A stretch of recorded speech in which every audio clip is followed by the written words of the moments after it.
Ton addiction ne sera plus un problème tant que tu ne l'auras plus sous les yeux. Arrête d'acheter.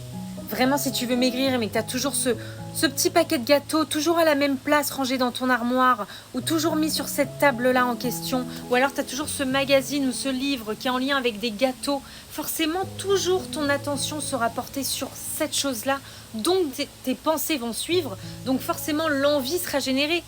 Tant que t'as pas et que tu vois pas, t'y penses pas. Tu mets pas ton attention dessus. Tu vois ce que je veux dire? C'est exactement pareil pour adopter des bonnes habitudes. Fais le contraire. Mets-les sous les yeux. Tu veux te mettre un peu plus à lire des livres. Mets-toi ton livre sur ton lit. Comme ça, à chaque fois que tu vas aller te coucher, tu vas te dire, bon allez, je lis au moins une page.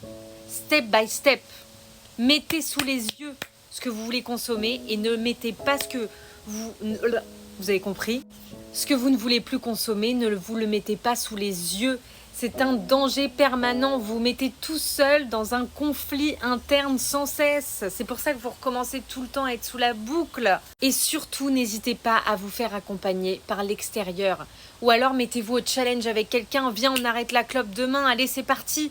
Et quand l'autre personne, elle sera mise avec vous, ça va vous mettre un challenge tous les jours de vous dire, bah, je vais au moins arrêter pour cette personne aussi. Je vais pas arrêter que pour moi parce que l'addiction, c'est compliqué des fois de se dire, voilà, je vais m'y mettre tout seul et tout. C'est un grand travail aussi.